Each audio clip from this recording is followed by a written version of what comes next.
requesting that the ASL interpreter, who will be here, is in your camera frames. Please do so, because we have people in Maine and throughout the country who are watching this. So thank you very much. Yes, I would love to.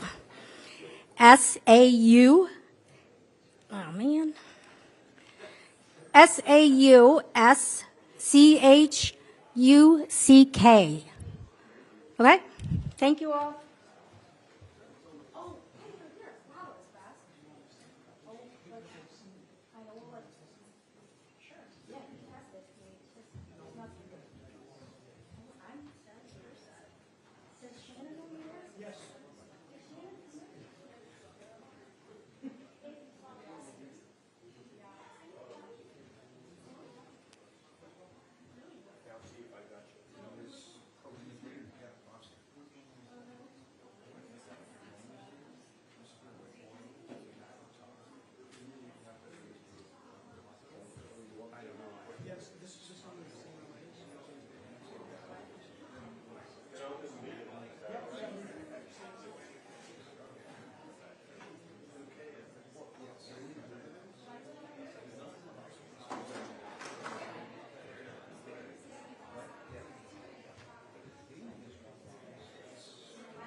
Following the briefing, Mayor Carl Shaline will be making a brief announcement. He's the mayor of the city of Lewiston. Thank you.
Okay, thank you.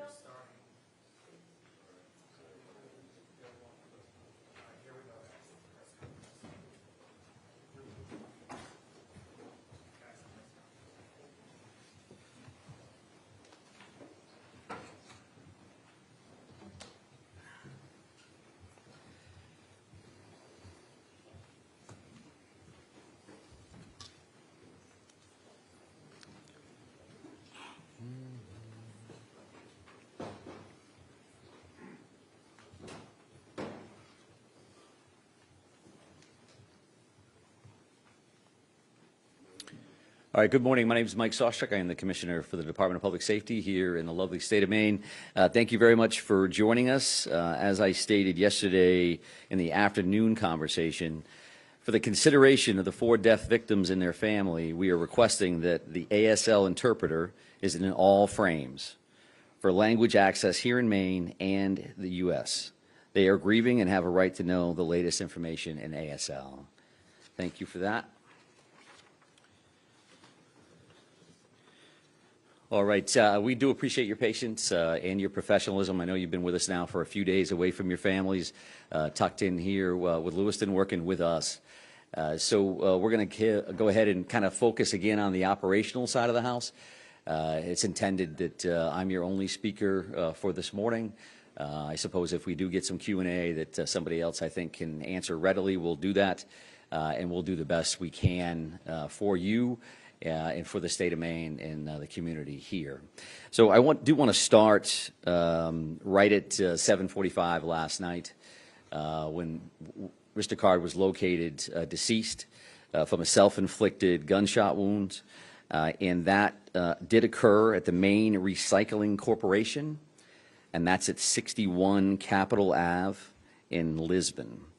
And we're going to try to put that right up here on the screen. The audio visual is a little better than the chalkboard we had on day one. So this should show a map, a Google map location of where the Maine Recycling Corporation is located at. And I wanted to show this. This is the primary reason that we're late, because we were trying to get this switched over from Google Maps to something that you could utilize. So when you look at this, there's a triangle here that stop right there. Yeah, exactly. That triangle is, in fact, the Maine Recycling Corporation. And if we go down across Capitol Avenue to where that circle is, that's the overflow parking location where he was found deceased in a trailer. So, and I think that's important because we were asked some good questions last night that we did not have the answers to at that point. So that particular location was cleared twice previously, and it was cleared in that triangle. It was cleared where the business is located, and that was cleared by Chief McGee and the Lisbon Police Department and individuals there earlier, and a joint or a combination tactical team later in the afternoon. The owner of that facility did a great job because he was like, you know, this individual knows the property. He could be tucked in the back of one of these trailers because they're full of recycled metal and all this stuff. You could crawl over the top. Well, we cleared the trailers. We cleared trailers that are there on that business footprint. Nobody had any idea that across the street, across Capitol Avenue, there's an overflow parking lot, which is the Recycling Corporation property. So the owner was very diligent to say, well, did you clear those trailers? Well, what trailers are you talking about?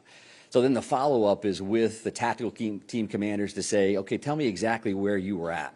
And then they were doing the same thing. We were looking at our timeline. We cleaned trailers. We didn't clear those. Let's go back.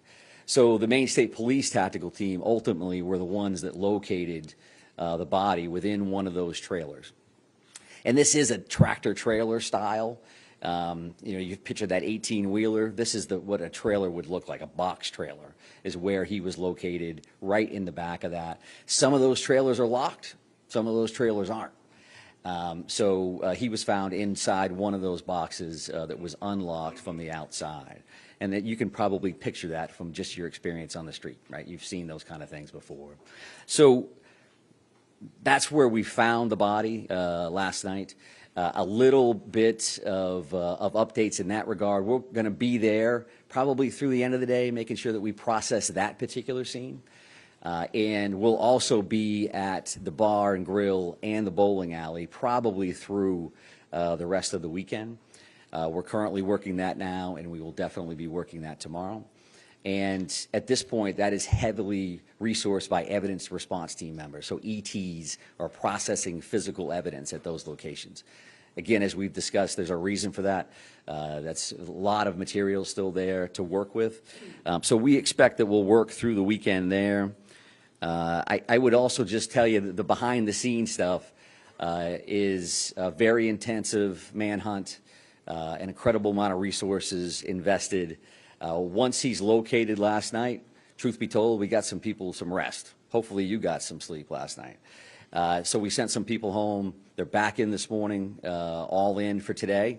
We're going to send them back to get some rest tomorrow. They can see their families and be back in on Monday, the entire team, to include our partners, which I am going to take more time today to make sure that I acknowledge everybody that I can. So they'll be back in on Monday to continue their work, whether it's scene cleanup, continuing to do interviews.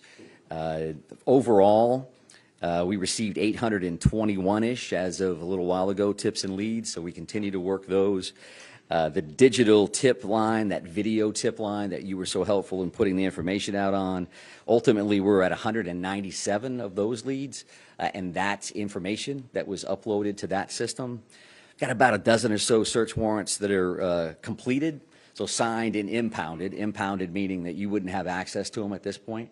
But given the circumstances here, right, because we don't envision a trial of any sort for anybody that's involved here, the release of information I would expect after those affidavits, that impound is pulled, there's going to be a lot of information that's going to be there for you down the road. Again, we'll try to do the best we can today now that that piece of this event is done and he's been found. We're certainly able to answer additional questions. Everything we say can be interpreted by a suspect. They just said this about me, I'm going to go do that. And again, based on the violent nature of what occurred here, the traumatic incidents that occurred here in Lewiston, we were certainly concerned right into the last second that we didn't know what this individual was going to do next or where he was going to do it. So we need to be very cautious about that.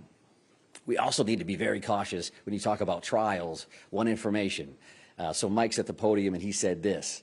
And then at trial, 2 years later, they say, well, didn't you say this? And now you think this because you found it in a cell phone. All those things, we need to make sure that we're not being prejudicial for trials and for the court process. So again, from our end, about a dozen or so of those warrants, and everybody will continue to work on that. I think there's some additional information that I mentioned I was going to speak to you about today, and that is the addition of a family assistance center. And that family assistance center is going to be located at the Lewiston Armory at 65 Central Ave, right here in Lewiston, so 65 Central Ave.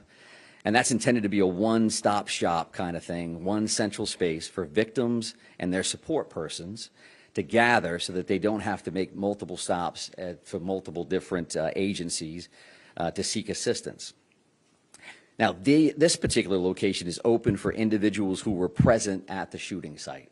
So whether you were victim, physically stating that you were injured during this event, or you were there and traumatized, in either one of those situations, the Family Assistance Center will be a good spot for those individuals to go. I will say that this is probably, again, common sense, but the media will not be allowed to enter the Family Assistance Center. We want these folks focused on healing, not on, hey, am I in camera?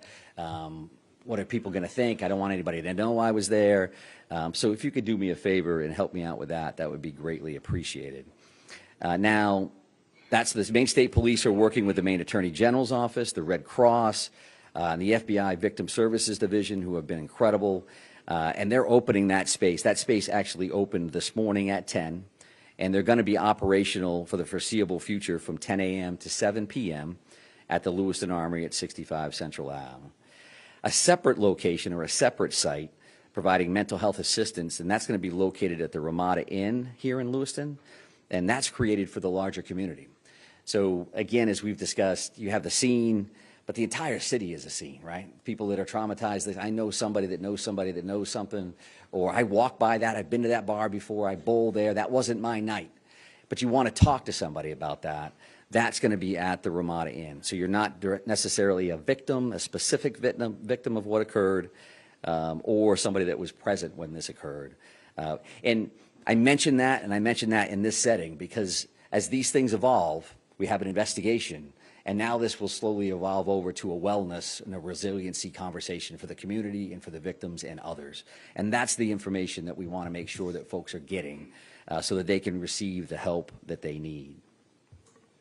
I would also say that once we clear these scenes, and I want to make sure I acknowledge this individual, Mike Halloran, who's a retired law enforcement officer out of Mass, owns a trauma service cleanup company. And Mike gives us a shout and says, you know, when you clear those scenes, I'm willing to come up and donate the services of my company to clean all of these crime scenes, which, as you can imagine, or probably can't imagine, is an incredibly traumatic process to begin with. So we clear the scenes. We have all the evidence that we need. This company is going to come up, the Trauma Service Cleanup Company. with Mike Halloran. They'll do the cleanups, and then we'll release those locations back to the owners so that they're not forced to deal with that first thing when they walk back into something, their hopes and dreams. I always wanted to open a bar, and they're going to be surrounded by the chaos that would have occurred that evening. So that will be the next steps there. So that's probably early next week. I gave you a little bit of information reference to the detectives, the major crime units, and all of our federal partners that are working with us there.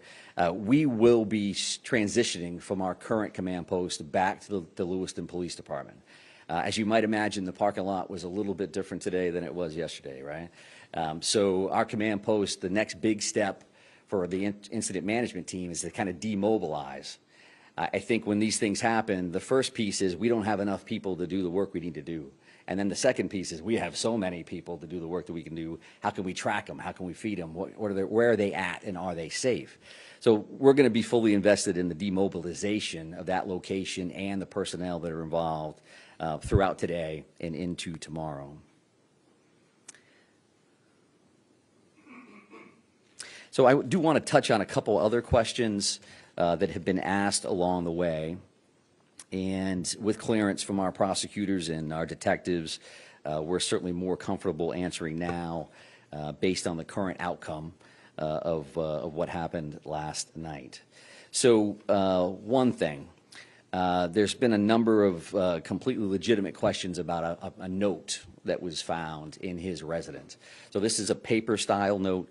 I'm not going to read it to you verbatim, but what it is it's a note to a loved one, and is saying that this is the passcode for my phone, this is the bank account numbers, and I wouldn't describe it as a explicit suicide note, but the tone and tenor was that the individual was not going to be around and wanted to make sure that this loved one had access to his phone and whatever was in his phone.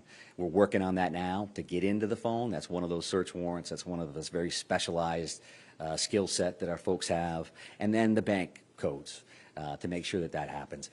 That's not uncommon in suicide situations. You get long notes, you get very set up scenarios, but that's something that you asked about, and I do appreciate that. And again, we can talk about that a little bit more now. There was a firearm found in the white Subaru station wagon. That was a long gun style. I don't not have the make and model. You could ask me, is that an AR-15 or is that a this? I don't know that. But I was asked yesterday specifically, did they find a gun? Did we find a gun in the car? And we did. And that was a long gun. And to my understanding, that was the only firearm that was found inside the car at that time. I would expect, again, based on the investigation and the outcome, that when these impounded affidavits are released, there'll be search warrant lists, and they'll have all kinds of stuff. What did we find, and how many of this, and how many of that? So that'll be much more detailed. So did you find guns in the house? Did you find guns on him? So that is something that we've been asked about, and I wanted to make sure that we covered that as well. Another question that I've had some conversations around this morning. You know, if you talk about is there a motive here, right? I think clearly there's a mental health component to this. We still need to do some research around trying to get access to certain records and things of that nature. Which again, you could probably imagine is not just as simple as he just calling somebody, hey, can you send me this thing? But what I would say is, based on what I've heard through conversations this morning, I don't see, or I'm told that we don't have access to any forcibly committed for treatment information reference to Mr. Card, okay? So you can volunteer, as an example, to go to a facility and seek treatment for months on end. But if you're not forcibly committed to seek that treatment, and it's very specific to treatment, right? Not forcibly taken for an evaluation is completely different than treatment. So there are a lot of very specific criteria around firearms, and are you a possessed person, or prohibited person rather, and what that looks like. So in this scenario, we have not seen to this point, I have not seen to this point, that Mr. Card was forcibly committed for treatment. And if that didn't happen, then the NICS check, you could go into a firearms dealer who does all of their work, and the background check is not going to ping like this individual is prohibited. And something that's incredibly important for us to say, and for me to say, and I find myself saying it on a regular basis, just because there's appears to be a mental health nexus to this scenario, the vast majority of people, the vast majority of people with a mental health diagnosis will never hurt anybody. They won't hurt themselves. They're not a danger to the community. Based on percentages alone, there's a bunch of folks in here that have a mental health diagnosis. I know law enforcement officers that have a mental health diagnosis. That doesn't mean they're a danger to the community. We certainly have people that reach that crisis level where that does occur, and we deal with those folks on a regular basis, sometimes through involuntary, forcible commitments, right? And sometimes not. Sometimes there's different levels of that mental health system, and that's a whole different conversation that can be quite lengthy. And I can tell you that law enforcement has been involved at this point for decades and heavily involved over the last 15 years or so. So I think that that is the information that I know I wanted to come back and give you.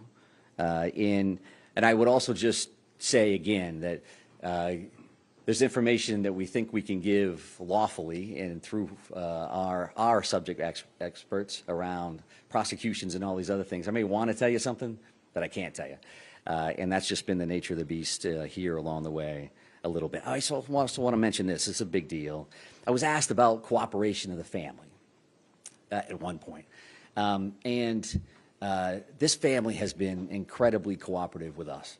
Truth be told, I think the first 3 people that called us to positively identify this individual based on the photos that were released were family members. And unfortunately, what happens in a scenario like this is that this happens, they're connected to this family, and that family has taken a great deal of grief, to include threats, people hanging out at their houses, and saying, do they know? Is it their fault? Are they enabling? All of those things.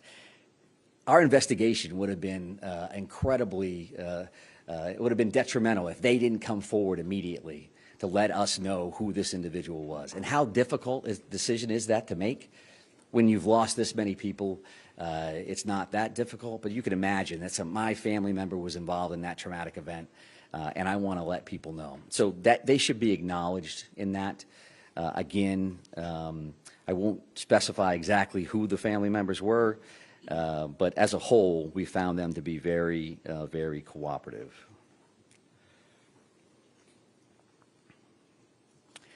I will also state that, from an after-action perspective, you can imagine that all of the law enforcement officers, the various agencies involved, the rest of the public safety world, we will be having a number of after-action reports, lessons learned.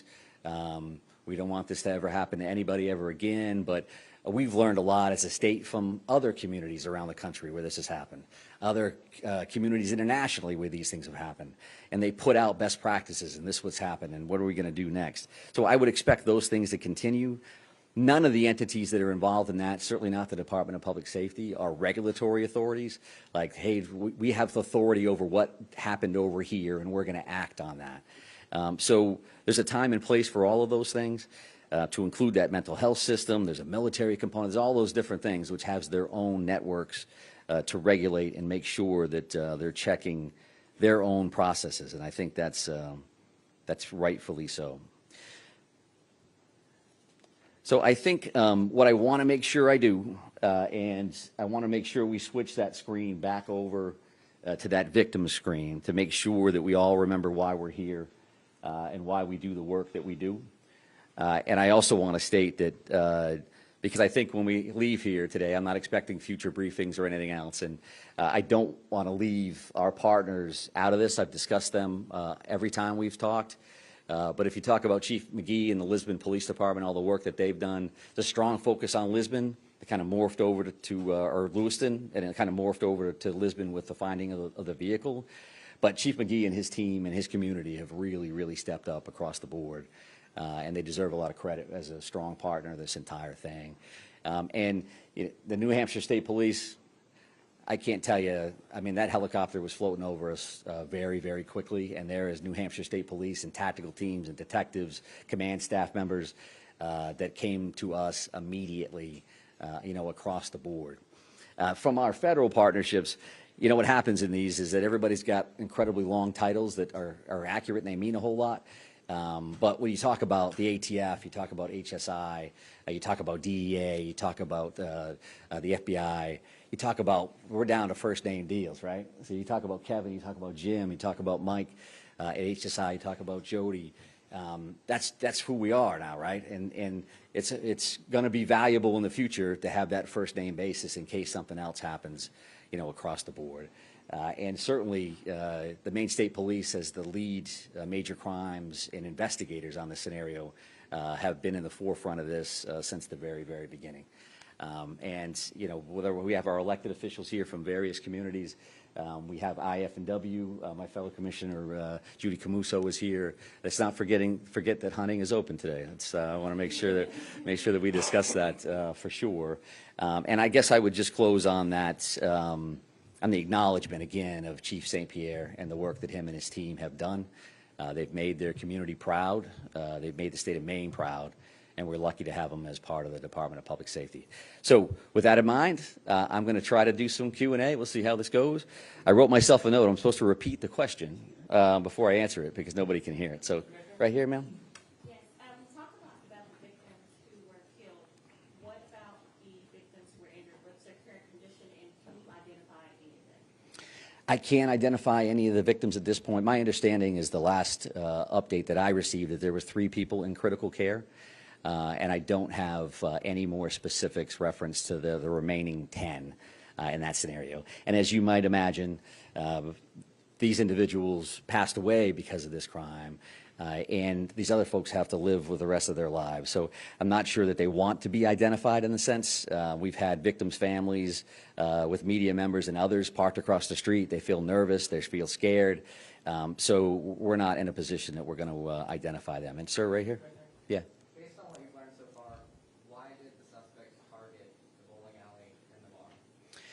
I would say that the mental health aspect of this, there's a piece of that where there's paranoia, there's some conspiracy theorist piece that I think what I've read and what I've seen is that the individual felt like people were talking about him.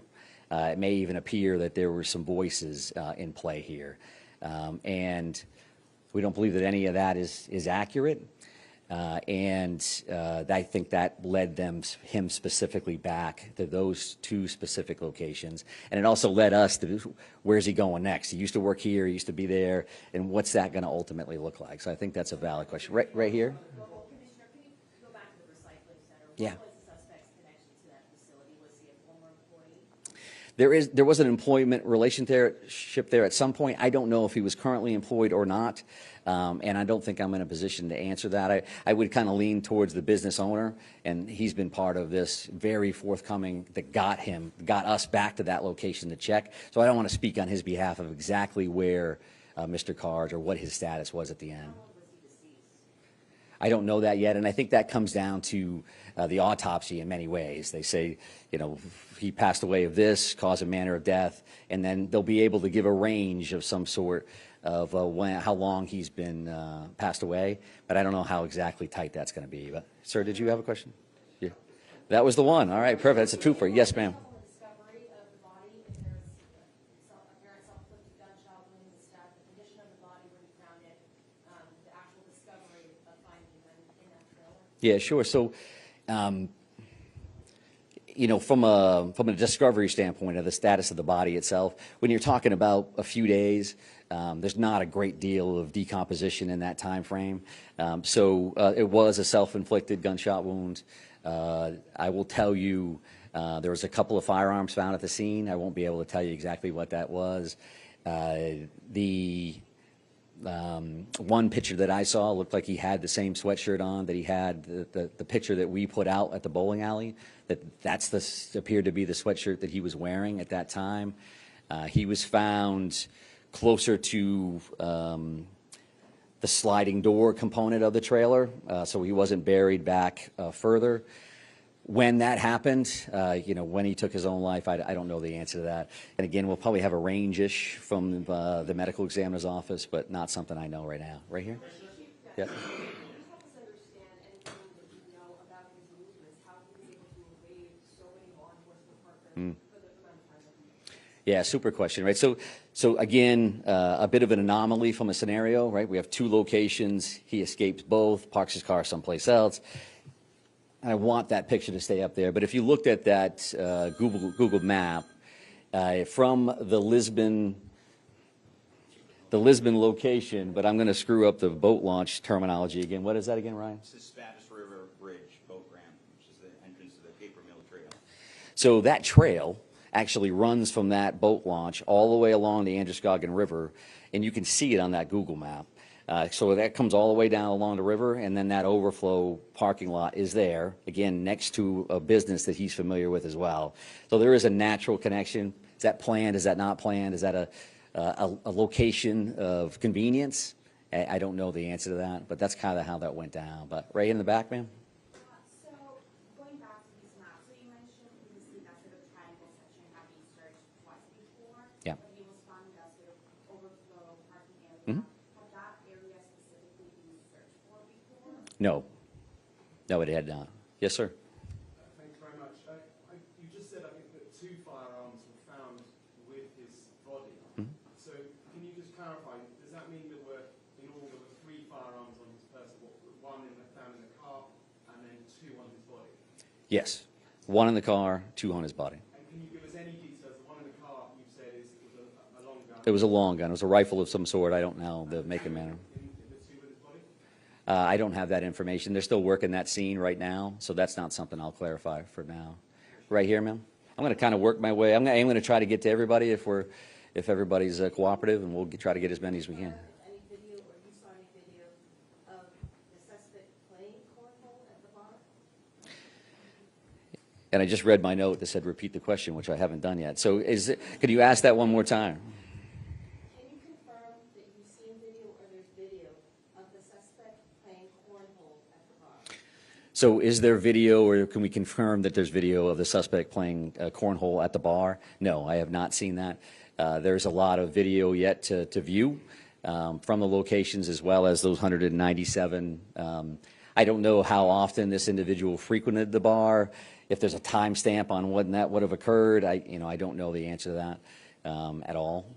What about frequenting the bowling alley? I think that there's a connection to all of those locations. I think both of those spots. I will tell you from a community standpoint, a lot of people in this community were familiar with both spots, right? So this thing happens, and everybody's like, I was there once before. My family visits that spot. So there was a lot of that was going on, and I do believe there's a connection, as if this gentleman had been in both of those spots. Want to give it another shot, sir? Yeah, I got another question. We haven't talked a lot about what he was doing in the hours leading up to the shootings. Did he case the locations at all? Was he driving around? Can you shed any light on that? So we haven't focused a lot of time on the time frame leading up to the crimes themselves. And no, I really can't flesh that out. I do think that what happens from here is those neighborhood canvases, and we say, okay, so this happened. We know this call came in at 6:56. We know that call came in at 7:08. Can we follow that suspect vehicle, that white Subaru station wagon? Can we track that with video in 100 different locations?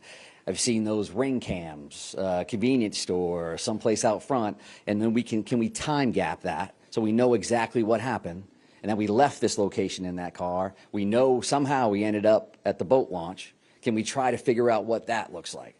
So I don't have any information. Was he casing the place that day, or clearly he had some knowledge of these locations previously, however. I'm assuming you're looking into that. Of course. Yeah, absolutely. That's part of that. Again, he's dead. We know where he's located at. We can start working with our victims. We can also start digging in on all of these other things. But, sir? Yeah, so did you say that you don't know of any forcible mental health visits, or there were not any forcible? There's none that I'm aware of. We've had people check that have told me that they haven't found those. So if they exist, I'm sure we'll continue to dig and try to find them, but I haven't found them. So quick follow-up to that then. Yep. We're learning there may have been from a local source high up in law enforcement that we have. If you found that the yellow flag law should have been enacted, how will you hold those responsible? So that's a pretty good hypothetical from whoever your source is. We'll have to look at the actual snapshot in time. The yellow flag law in the state of Maine is very specific about an individual that's in protective custody from law enforcement to begin with. And do we have probable cause to believe that they are in possession, they could be in possession of dangerous weapons? So if we meet those criteria, then you can take an individual in for a yellow flag assessment, a weapons restriction order assessment, and at that time, your criteria change from likelihood of serious harm to likelihood of foreseeable harm. There's a little, it's close, sort of. I guess my broader question would be, will you work to try to prevent things like this from happening? I would tell you that the weapons restriction order in Maine has been utilized 82 times to this point. It went into effect on July 1 of 2020. I know that because I've read every single one of those reports and am involved in that process on a regular basis. Just gave a presentation last Friday to a group of social workers to make sure that we're putting that information out there as much as humanly possible. It has been effective to this point, and it's certainly something that we're always looking at. Can we tweak it? Can we make things better? But it has been utilized, and to this point it is being effective. But ma'am, you had a question? You talk a lot about the mental health component and being part of his motivation. Is there any other aspect that you can tell us about or possible motive that led to him targeting the bowling alley and then the bar? I think that what we know is we have a lot of work yet to do on phones and technology. Are we going to find a concrete motive that says this is what I'm going to do and this is why? At this point, we certainly know that there's a strong mental health cloud over this, what happened, the true tragic scenarios at both of those locations. We know that there's definitely a mental health nexus to that. Specifically, is there another reason? When you talking about paranoia, you're talking about individuals in crisis. There's a lot there. What was actually happening versus what they perceived to be happening. So all those things are definitely on our radar. But in the back, ma'am, and I'm going to come up to you, sir. Status of your search before you found the body? Did you have other leads leading you to this target area, or was it just the owner of the recycling center saying, hey, and when did he tell you guys to look in that parking lot again? And then can you also confirm that you believe he walked the trail to the parking lot from the boat ramp? So the two questions there, did we have additional leads reference to the overflow lot where he was ultimately located, and can we confirm that he walked? Number two, we haven't found a vehicle or any other, a bicycle or a motor. There's no other information to lead us believe that there was anything but walking down. I suppose something could happen to lead us in that direction. So there's whatever that is, 800 and something leads and tips.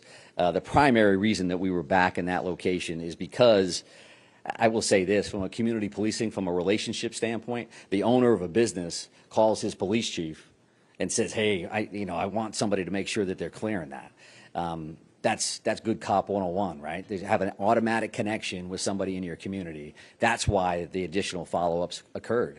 Because we had, again, searched and documented. There's logs and all this stuff about when we were there, who was there, what did they do, which allowed us to do the follow-up work to say, well, did you check across the street? Well, what's across the street? There's a dozen businesses that surround this thing, and nothing that says that's the recycling corporation. So the owner was diligent, as was Chief McGee, and then passing that information on to the command post and then ultimately being checked. So, sir, right here in the middle?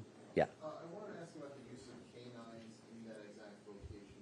Were they used to try and pick up his scent before he was found in that trailer, like in the days leading up to Yep. the boat location? We had walked that trail.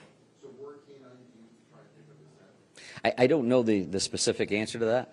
I would think that they would be, but I don't want to guess.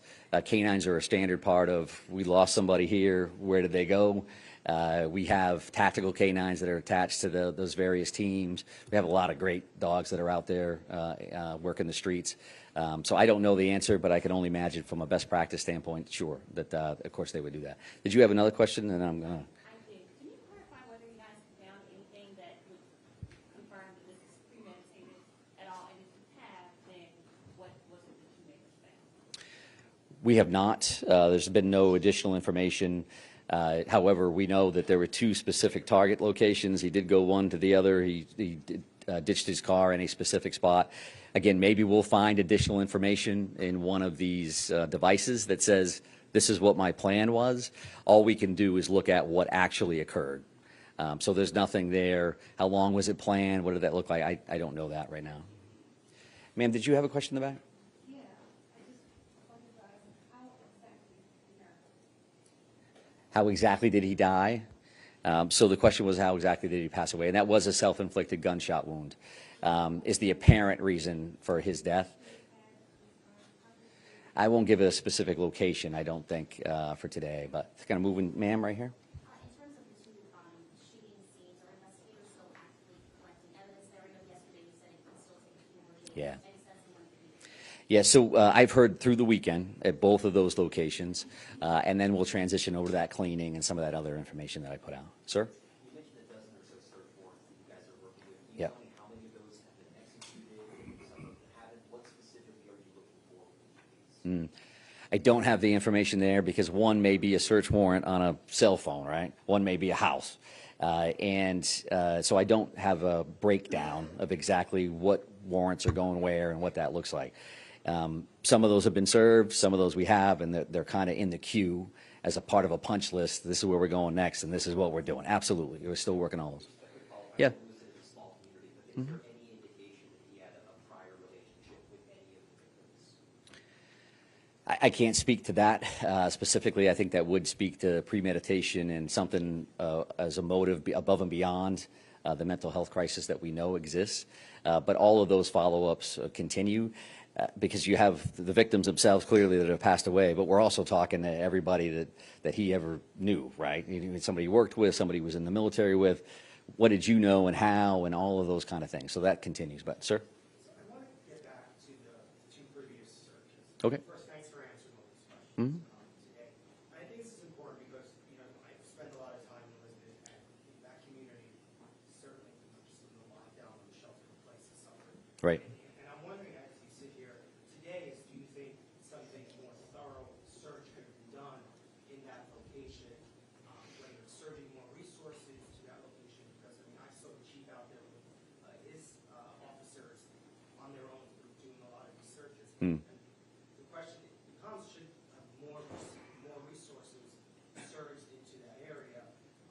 Because it seems like this one trail was just missed, no one thought to search it. And we didn't really see a surge of resources into that area until yesterday. There was a much bigger presence yesterday than there has been previously. Right. So. I'm wondering if you're thinking about that now, because it did affect this community. People were in tears because just going to the supermarket to shop was so difficult for them. Yeah. And I'm just wondering if you're thinking about that at all. So the question is, do we think now we sort of surge additional resources to that area, either those two searches or otherwise? And I think we had a great deal of resources in play. I think we had resources all over the place, resources that maybe you saw, maybe you didn't see 24/7, 365 out on the street. I know that Chief McGee was working with fellow chiefs to bring him additional resources. I've seen that email string like, hey, we're trying to have two-person cars from a safety perspective. We want to make sure that we're properly staffed across the board. Another incredibly positive aspect of this is that search that Chief McGee led was because one of his officers found an open door to that facility. Right? So that's what's happening. People go to bed, whether they can sleep or not, and all night long, there are police officers crawling through their neighborhoods, looking at these businesses, looking at their backyards, trying to make sure that everybody's safe. So I will, for the rest of my life, be, looking at this event and saying, could we have done this different? Could we do that different? I think we had resources in play. And our hearts go out. The reason we do this work is because of the trauma that is caused to our communities, all communities, when these things happen. So it's a completely legitimate question, but not one that I think was resource intensive for that particular area. But sir, in the middle, why don't you follow up? Go ahead. I'll give you that one. Those two searches, was it just the Lisbon police? No. Or did you have other officers? Yep. So you have other So Chief McGee led that one search, and then there was also a combined tactical team that did an additional search. But again, as the reason that we were late and we wanted to put that map up there is because if I told you, well, they didn't know about the overflow location, I wanted to be able to show you why that is, right? There's a business here, you cross the road, there's this overflow parking lot that I don't think, me personally, would have naturally connected, that this business is connected to that. If it's all in the same lot, because these tactical team commanders, as an example, well, did you check trailers? And the answer is, yeah, we checked the trailers that were there. And then the owner, again, being diligent and knowing his property, said, well, did you check those trailers? Which trailers? Well, the ones across the road, down here across Central Ave. And the answer was, no, we didn't go over there. That's not what we were there to do. So I think that they did their due diligence across the board. But, sir, in the middle? Thanks for your time. Sure. Questions. I guess two things I wanted to ask you. In terms of that note, is there a timeline on when you think that may have been written? Was it that day before you proceeded the shootings? And then secondly, on that trailer, do you think he may have been in the woods and then doubled back there? Legitimately missed, first time possibly because he didn't check, but maybe he wasn't there? So I think two different questions there. One, reference to the timing of the note, and then how he got to that trailer, when he got to that trailer. All we can say for the note component of this is simply saying that we know when the initial shooting happened. I think as we try to backtrack through his day, which was an earlier question, can we identify where he was at a certain time in comparison to the shooting at 6:56, and then know in the middle. So he must have had it there at some point. Maybe there's a technology piece of this. The phone stopped moving at a certain spot. Maybe there's going to be additional information there. And when he went to the trailer, how he got to the trailer, I would like to think that we're going to get some additional information there, but I haven't seen it yet. And we're going to continue to work it. So, yes, right here. Did Mr. Card have any prior interaction with law enforcement in the area in the days or weeks or months leading up to this tragedy? Somebody has told me that there was an OUI investigation from like 2007, but I'm not going to go in depth because I don't know enough about that. I don't want to lead you astray or give you the wrong information. And that question was reference to interaction with law enforcement as well as criminal history. But, sir? Thank you for taking the time. Sure. Question for the ATF. Can you either tell us or tell the commissioner so he can tell us the make and model of each of the three firearms that were recovered and whether part obtained them legally? So I think that the reality is that we'll have that information as part of the search warrants and as part of the investigation. I don't have it right now. That's my failing, not the ATF's. So I won't need the ATF to tell us what the make and model is. We will go to the ATF, however, to say when were these firearms purchased and who purchased them. And we'll know that initial component. That's a standard check that law enforcement do every time that a firearm is involved in an incident or a crime or anything else. I appreciate that. So Yep. the ATF is standing behind you. They can give you the same exact answer if you like. Would you like to answer that? So as far as the firearms, as far as I don't want to misidentify models or makes, but what I can tell you as far as the firearms that have been recovered, that they do appear to be purchased by him. It's legally purchased. 10 days before this incident, we have some information. There's a purchase of some days before. Yes, some days before. There's been a number of firearms that have been recovered as part of this investigation, and some of them have been purchased very recently, and some of them years and years ago. Yes, sir, right there with the hat. Yep. Just a quick question. How many trailers are in that overflow lot, and do you know how many were locked and unlocked? If it was 55 or 60 trailers that are parked back there, and I don't know how many are locked versus how many are unlocked. Yep.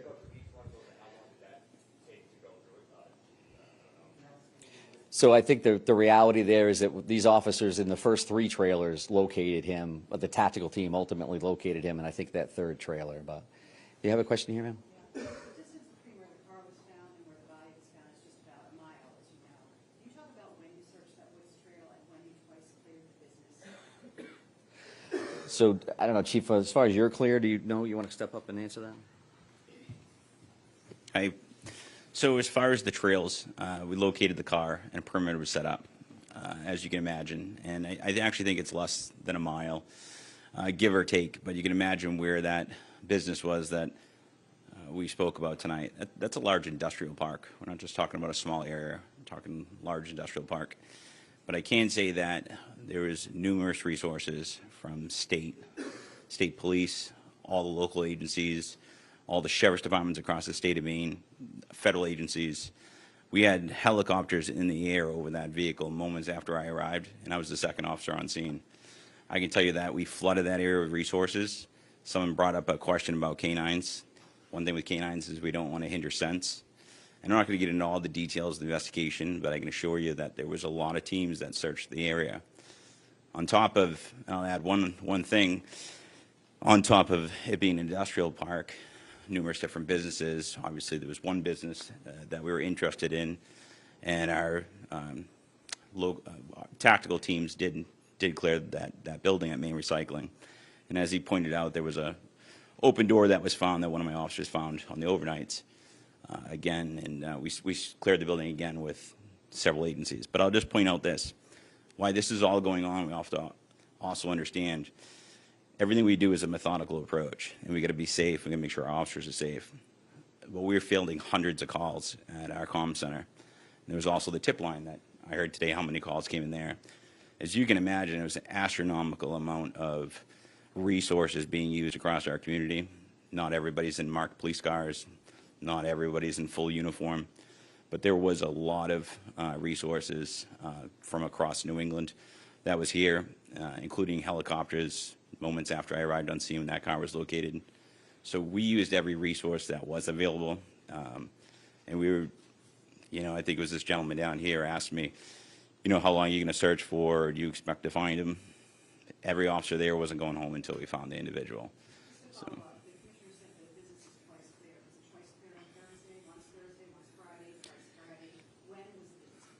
So Maine Recycling was cleared Thursday. It was cleared on Thursday. And then my officers, trying to think, I had like 3 hours sleep over the course of a few days. But it was in the middle of the night. I'd say it was 2:30, 3 o'clock in the morning. My officer found it, and we activated everybody to go to that area and got other resources. I was in constant contact with the state police tactical team throughout this. I was in constant contact with Lieutenant Keaton from the state police, did an outstanding job. Greg Roy from Maine State Police, outstanding job communicating information back and forth. My hat's off to the state police, because direct communication to me on my cell phone was great, and it was a coordinated effort. Everybody standing behind me from the federal level, Homeland Security, FBI, ATF, there was boots on the ground throughout the whole thing, assisting our agency. We all had a common goal to find him. It took 2 days, but we found him, and everybody could sleep good last night. So. Just to clarify, search on Thursday, then after midnight Friday? Yeah, I can't remember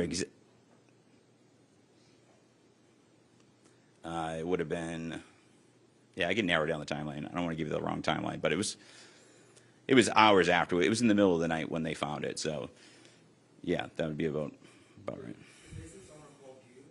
The business owner actually called our agency. We ended up speaking to him. I followed up with him. I have spoken to him. Yes, that is correct. I have spoken to him. He did reach out to us with that information. Correct. Not trailer. I mean, he's got an overflow lot of 55 to 60 trailers full of crushed up plastic and metal. This isn't a lot that's just all empty trailers. So I'm not going to get into more of the details on that. I mean, realistically, right now, we should all be really thinking about the victims. We also should be, the suspect's family as well. We're very forthcoming to law enforcement. But, we have all our national news and media partners here. And this tragic event that happened, that hats off to Chief St. Pierre and his agency. But right now, we want Maine to be remembered as the community that came together after this tragic event. I was on my way in this morning to this press conference, and I'm driving through Lisbon, and I see people walking the streets, people sitting on their porches, people waving thumbs up. It's what community's all about. So I'd say I'm not going to say too much more at this point. I'm going to put it back over to him, but moving forward, we just be thinking about the victims. Thanks. Can you tell us if there are any vigils planned over the next couple of days? Also, You know about will them? students be going back to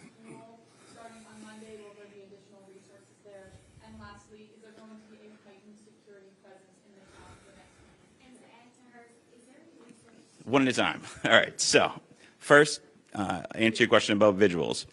I do know of one that at 6 o'clock tonight at the Rumbo site in Lisbon Falls, there's going to be a candlelight vigil being held there in Lisbon to remember the victims that tragically killed in Lewiston. As far as school, I'm still in communication with the superintendent of schools. I don't have an answer for you on that yet. And what was your other question? The other question was, is there going to be a heightened security presence? Yes, yeah, we have multiple extra officers on, yes. Your department, well, all of you all's department, you guys put in a lot of work. How are you all doing? And what resources are made or going to be made available, if any, for the people who are working on this case for days on end? I can tell you that personally, I can speak only for myself, but NAMI in Maine, as well as every crisis counselor has reached out to me from my department. We are scheduling debriefs for my department. Elizabeth Police Department was heavily involved as soon as it happened to go up and assist Lewiston right at the scenes. So I want to get those officers some assistance, but as you can imagine, nobody on my department wanted to go home until we found that individual. And I pretty much had to force them to go home and take a nap. So. Chief, could you describe the moment that your officers opened that door, that trailer? Like, how did they make the positive identification? Yeah, I won't be able to comment on that because we weren't involved down the trailer. So I'm going to put it back over to the. Thank you. I appreciate that. So the Maine State Police Tactical Team are the ones that located this individual. And again, because of the appearance, the facial hair, the clothing, the circumstances, they were communicating back to Major Crimes, who was communicating with the Attorney General's office, the Medical Examiner's office. What are we all comfortable with in order to ID this individual positively and say, so we could come and say that this individual has been found and he's deceased and this is how he passed away. So that part of that identification process is pretty standard. And that's the process that we followed here. As soon as we knew that, the very first call that we made was to Chief St. Pierre to notify him that, again, that next level can occur. I'm going to take one more question, and it's going to be from you, ma'am. Understanding that there has been no forcible commitment to any kind of mental institution, can you tell us anything that you know about voluntary self-commitment that you may have? So the question is stating that there's no forcible commitments. Do we know of anything that's on the voluntary side? I know that we're seeking records and we're trying to determine if, in fact, that happened, what did it look like. There are reports out there that it did involve the military, his military unit. We don't have ready access to that documentation, so we're following up on that like we would with everything else. But I really, really do appreciate everybody's time, your patience, your professionalism. Thank you for taking care of our community. Thank you very much. Take care.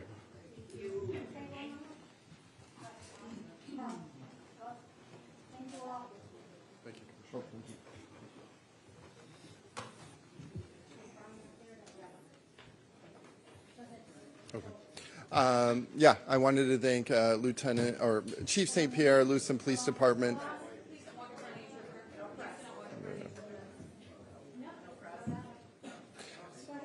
I wanted to thank Chief St. Pierre, Lewiston Police Department, Commissioner Shashchuk, Maine State Police, and all of the state and federal agencies that helped us through this. Thank you all so much. The City of Lewiston is committed to helping residents cope with this tragedy, and counseling is available for those affected 9 to 1 today at the Ramada for both children and adults. They can simply go there and receive counseling. I also wanted to thank our businesses who have provided overwhelming support for law enforcement, first responders, community partners, and residents. The donations, food, everything. Our businesses have really stepped up, and I'm extremely proud of them. So to Lewiston businesses, thank you very much. And to all the residents, you know, I love you. I'm grateful for you, and I appreciate the support you've shown each other the past few days. My heart goes out to the victims and families. And I also want to say that Lewiston is a strong city. We are a close-knit community and a resilient community. I know that we'll be okay as we move forward together as one Lewiston. Thank you very much. Mayor, do you have any information about a vigil? Yeah. Yes, 6:30 p.m. Frank. Yes. So Sunday at 6:30 p.m. there will be a visual at the Franco Center on Cedar Street. You can check our website and our social media, and I think I have everyone's cell phone. I'll send it out to you. Thank you all very much. Mayor, has the businesses, the owners of the business shared with you their intent, once the crime scene is cleared, are they gonna open up? Are they gonna open back up, or are they gonna tear down the businesses? What's their intention? I cannot comment on that. Thank you.